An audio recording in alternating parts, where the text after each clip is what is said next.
I'm back, and so are you. I hope you had a wonderful spring break, and I'm looking to learn a little bit more about what you did over spring break with our writing activity. I'm asking that you try to write for 30 minutes with no help. That means no help from mom, no help from grandpa, no help from siblings, no help from the internet. I want to see what you can do at home by yourself for 30 minutes. I am asking you to write as much about what you did on spring break as possible. You can write it in your little half notebook that I gave you for writing in. You can write it on a piece of loose leaf if you have it, whatever you have, a notebook you have, anywhere you'd want to put it, but make sure that you are writing for those 30 minutes.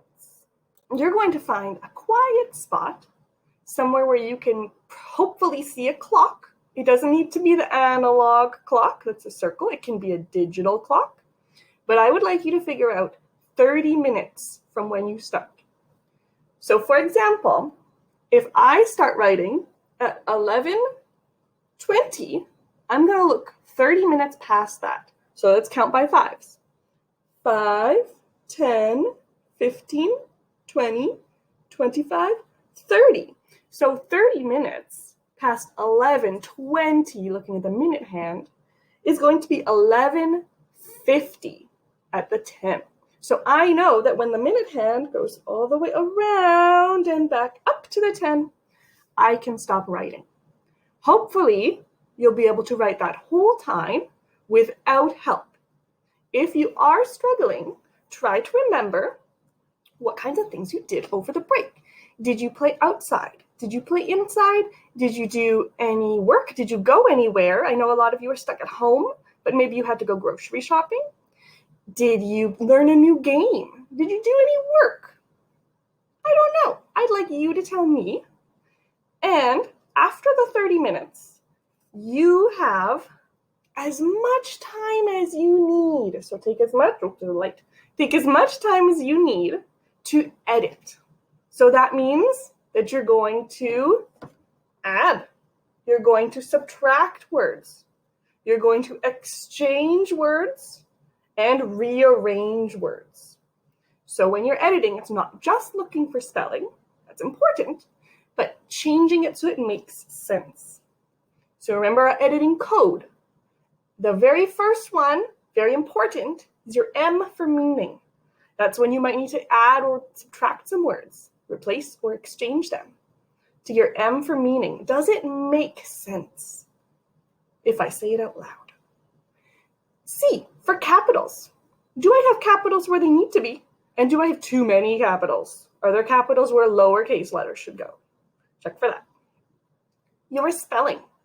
You might not be able to spell every word correctly, and that's okay. It's not a spelling test. But if you do think that you have a word that's incorrect or you're not sure about, circle it. You can go back to it later. You can try it a few times. And if you're still not sure, leave it circled so I know that you're not quite sure about that one. That's okay. P for punctuation. Do you have periods? Do you have question marks where they are supposed to go? Do you have exclamation marks? Something really exciting happened.